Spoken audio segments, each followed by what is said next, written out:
राम राम भक्तों, जय माता दी। कैसे हैं आप सब? तो देखिए, आज मैं आपको राजा परीक्षित की कहानी सुनाती हूँ कि राजा परीक्षित कौन थे और उनके साथ क्या-क्या हुआ। तो देखिए, राजा परीक्षित अर्जुन के पोते और अभिमन्यु के पुत्र थे। संसार सागर से पार करने वाली नौका स्वरूप भागवत का प्रचार इन्हीं के द्वारा हुआ है। आप जब भागवत पढ़ोगे या हिंदी में एक अ, भागवत का ही रूप है सुख सागर के नाम से, उसको पढ़ोगे तो उसमें इनका चरित्र पूरी तरह से बताया हुआ है।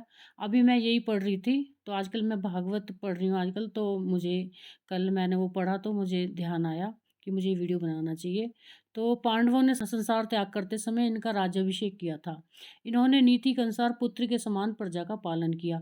जब पांडवों की मृत्यु नज़दीक आ गई, जब उन्हें लगा कि हमें इस संसार से जाना चाहिए, तो उन्होंने इनका अपने पौत्र का अ, परीक्षित का तो राज्याभिषेक किया था, राजा बना दिया था।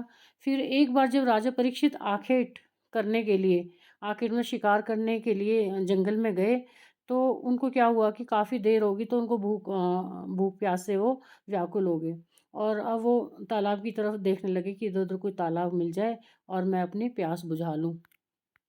लेकिन उन्हें कोई तालाब नज़र नहीं आ रही थी, तो वो घूमते-घूमते फिर शमीक ऋषि के आश्रम में पहुँच गए। वहाँ पे शमीक अपने ध्यान में बैठे हुए थे और सभी जो उनके विद्यार्थी थे वो जंगल गए हुए थे। शमीक ऋषि आश्रम में मतलब समाधि में बैठे हुए थे वो।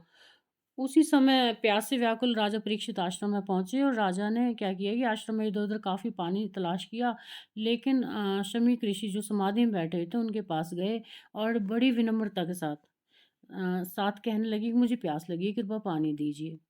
अब राजा ने अपने वचन बार-बार दोहराए, मतलब 3-4 बार उन्होंने लगातार बोला कि मुझे प्यास लगी है, मुझे पानी दीजिए, लेकिन ऋषि तो समाधि में थे, इसलिए वो उठ नहीं सके। राजा को लगा कि ऋषि समाधि में लीन होने का ढोंग कर रहे हैं।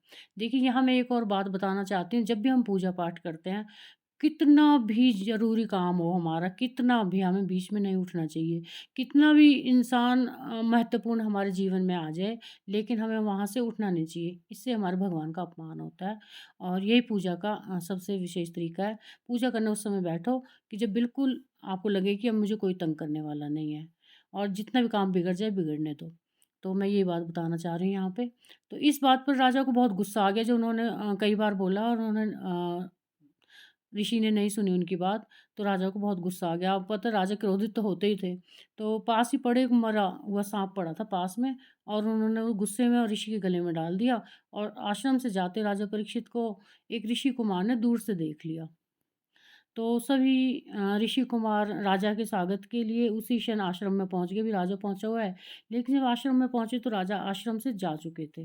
अब साधना में जो लीन शमीक ऋषि के गले में उन्होंने मरा हुआ साँप देखा, इतना देखकर अपने पिता का अपमान करने वाले राजा को श्राप दे डाला कि आज से 7वें दिन जैसे तूने सांप के द्वारा मेरे पिता का अपमान किया है, तुम्हारी भी मृत्यु तक्षक के काटने से 7वें दिन होगी।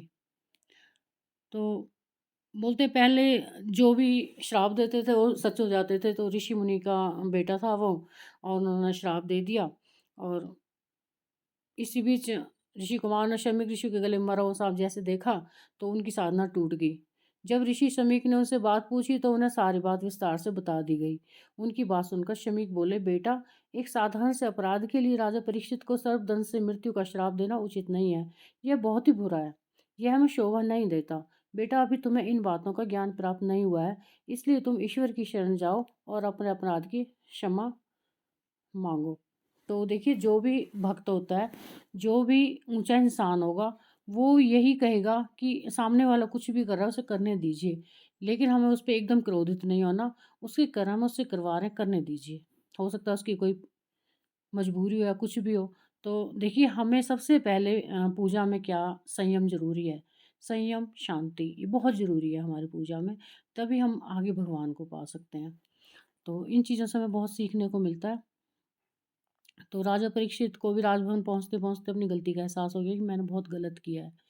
ऋषि शमीक का एक शिष्य राजा परीक्षित के पास गया और कहने लगा, राजन, ब्रह्म समाधि में लीन शमीक ऋषि की ओर से आपका उचित आदर सत्कार नहीं हुआ, जिसके लिए उन्हें अत्यंत खेद है। लेकिन आपने जो मरे सर्प को उनके गले में डाल दिया था, जिसके कारण उनके पुत्र ने आपको आज से 7 दिन के बाद मृत्यु का श्राप दिया, उनका यह श्राप असत्य नहीं होगा। अतः आपसे निवेदन है कि आप अपने इन 7 दिनों तक सच्चे मन से ईश्वर की आराधना में लग जाइए। तो श्राप की बात सुनकर राजा परीक्षित व्यासपुत्र सुखदेव मुनि के पास गए। सुखदेव जी को बताया कि मुझे अब क्या करना चाहिए, मेरे पास 7 दिन शेष हैं जीवन के, अब मैं क्या करूं। तो देखिए, मैं भागवत की आपको महिमा बता रही हूँ। और इस महीने में, कार्तिक में, मैंने पहले वीडियो भी डाला है, इस कार्तिक के महीने में अगर भागवत को पढ़ लिया जाए तो कोई भी ऐसा, मतलब एक बार भी आप पढ़ लोगे इसको, एक महीना, पूरे कार्तिक के महीने में इस भागवत को आप पूरा करो, पढ़ो, आपको मोक्ष की प्राप्ति ज़रूर होगी, भगवान आपको ज़रूर मिलेंगे। और देखिए, तो सुखदेव जी ने उनको क्या बोला, 7 दिन तक लगातार भागवत कथा सुनाई कि यही आपका मोक्ष का द्वार है अब, कि मृत्यु होनी तो निश्चित है, इससे तो अब कोई भी नकार नहीं सकता। 7वें दिन आपकी मृत्यु होगी होगी, लेकिन ये भागवत कथा सुनने से आपको भगवान की प्राप्ति हो जाएगी। तो उन्होंने 1 सप्ताह ये उनको, राजा परीक्षित को, भागवत सप्ताह सुनाया। तो जब छठा दिन था राजा परीक्षित का, 7 दिन उन्होंने जैसे कथा सुनी, 6 दिन, तो उनको तब भी अपनी, ऐसे लग रहा था कि मैं मरना नहीं चाहता। तो देखो, मरने से सभी को डर लगता है। तो उन्होंने उनको, राजा परीक्षित ने उनको बोला कि सुखदेव जी को, कि मैं मरना नहीं चाहता, मुझे इससे निकालो। तो उन्होंने एक कहानी सुनाई राजा परीक्षित को। मैं एक कहानी सुनाता हूँ। आखेट पे जा रहा था वो एक राजा, तो उनको एक झोंपड़ी दिखाई दी। वो भी भूख और प्यास से व्याकुल था और थक चुका था। वो आखेट करने के कारण पूरा दिन लग गया था, जैसे आखेट मतलब शिकार। तो वहाँ पे एक झोंपड़ी थी किसी दरिद्र इंसान की। तो क्या किया उसने कि उस झोंपड़ी में घुसा कि मुझे इसमें शरण चाहिए, मुझे एक रात यहाँ पे ठहरना है, मैं थका हुआ हूँ और भूख प्यास से व्याकुल हूँ। तो उसने कहा कि देखो, मैं झोंपड़ी वाला जो था, कि मैं तुम्हें इस झोंपड़ी में रहने की आज्ञा नहीं देता। उन्होंने पूछा कि क्यों? तो उन्होंने बोला कि जो भी यहाँ आता है, एक रात रुकने के लिए बोलता है, लेकिन वो यहाँ से जाना नहीं चाहता। थोड़ी देर रुकने के लिए जान कहता है, लेकिन वो जाना नहीं चाहता, फिर मेरी वहाँ से लड़ाई हो जाती है। तो मैं तुम्हें नहीं रख सकता। उन्होंने बोला कि राजा ने बोला कि मैं सुबह होते ही चले जाऊँगा और मैं आपसे वादा करता हूँ। और नीचे देखो, उसने उसी झोंपड़ी में एक मलमूत्र का स्थान बनाया था जहाँ वो मलमूत्र करे, और ऊपर उसने मांस लटकाया हुआ था जो उसके खाने के काम आएगा। तो उसमें दुर्गंध आ रही थी बहुत बुरी तरह से। अब उस दुर्गंध वाली झोंपड़ी में वो कोई कैसे रुक सकता है? लेकिन राजा की वहाँ मजबूरी थी कि मुझे अब शरण चाहिए। तो उसने बोला, नहीं, मैं सुबह होते ही चला जाऊँगा। तो रात को रुका और सुबह जैसे उसकी आँख खुली, तो उसको मलमूत्र की स्मेल और ऊपर वो मांस की स्मेल उसको इस तरह रच बस गई कि उसका वहाँ से जाने को मन ही नहीं किया। अब उसको वो स्मेल दुर्गंध दुर्गंध नहीं लग रही थी, खुशबू में तब्दील होगी, और उसका वहाँ से जाने का मन ही नहीं किया। तो उसका, उस जो झोंपड़ी वाला इंसान था, उससे उसकी लड़ाई भी होगी। भई नहीं, मैंने पहले ही कहा था कि मैं रात नहीं रुकने दूँगा और तुम मजबूरी में रुकेगी, मुझे सुबह जाना है, तो निकलो यहाँ से। तो ये कहानी सुनाई। वो मलमूत्र क्या है? वो मलमूत्र ये संसार है जिसमें हम रह रहे हैं। ये दुर्गंध संसार की मोह माया है ये। जो ये दुर्गंध है संसार की मोह माया है। ये झोंपड़ी है जो इस संसार में हमारा जो वास है, जहाँ हम रह रहे हैं। तो यही, यहाँ इंसान एक बार फँस गया तो वो जाने का नाम नहीं लेता। तो जो राजा है वो तुम हो, और जो ये झोंपड़ी है ये संसार है, और जो दुर्गंध है ये मोह माया है। तो परीक्षित को समझ में आ गया कि ये क्या कह रहे हैं सुखदेव जी, और उन्होंने वो मोह त्याग दिया और 7वें दिन की कथा प्रारंभ करके 7वें दिन की कथा पूरी की, और फिर उसके बाद वो भगवान में लीन हो गए। मतलब भगवान ने उन्हें अपनी शरण में ले लिया। तो कहने का मतलब यही है कि इस मोह माया मलमूत्र की नगरी से निकलो, इस दुर्गंध युक्त नगरी से निकलो और अपने भगवान में मन लगाओ। देखो, ये जीवन हमें सिर्फ़ इसीलिए दिया है कि हम इस जीवन में कुछ कर पाएँ।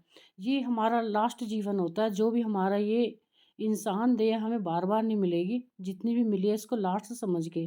देखिए, अब तक तो बोलते हैं कि जानवर वग़ैरह जो भी हमारे जितने भी जीव थे, उनकी हमने सब कुछ मतलब पा लिया, वो हमने जीवन व्यतीत कर दिया।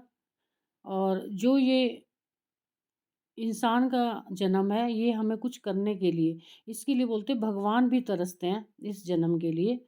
तो इंसान क्या नहीं कर सकता।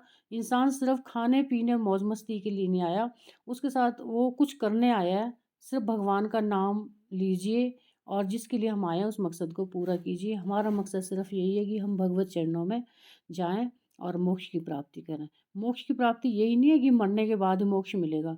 मोक्ष हमें जीते जी भी मिलता है, तो जीते जी उस आनंद का हमें लाभ उठाना चाहिए। मोक्ष, हम कई बार ये सोचते हैं कि हमें मरने के बाद ही वो ही मोक्ष होता है, लेकिन मोक्ष हमें भगवान यहीं दिखा देते हैं, इसी संसार में दिखा देते हैं। इस मोह माया की नगरी को त्यागिए और अपने भगवान में हित लगाइए। और बस यही मैं इस कहानी के द्वारा कहना चाहती हूँ। जो भी हमें भगवान ने जो भी काम दिए, उन कामों को करते रहिए और अपना भगवान का नाम सिमरन करते रहिए। जितना भी मेरे पास जितनी भी बुद्धि है, उसके अनुसार मैंने आपको ये कहानी सुनाई है। बस मैं ही भागवत से ही, मेरे को पता नहीं कल ऐसे लगा कि जैसे पढ़ रही थी, तो मुझे बड़ा अच्छा लगा, तो मैंने कहा थोड़ा शेयर करूँगी आपके साथ। तो जैसे भी आपसे पूजा पाठ होती है, थोड़ी ज़्यादा जितनी भी होती है, अपने परिवार का लालन-पालन करते हुए थोड़ा बहुत भगवान का नाम लेते रहिए, ताकि हमें इस योनि को, अब तो हमने काट लिया, अगली बार हमें ये योनि ना मिले और हम भगवत चरणों में ही जाएँ और मोक्ष को प्राप्त होएँ। तो मिलते हैं अगले वीडियो में नई जानकारी के साथ। तब तक चैनल सब्सक्राइब नहीं किया तो कर दीजिए, नहीं करना तो कोई बात नहीं। जय श्री राम, जय माता दी।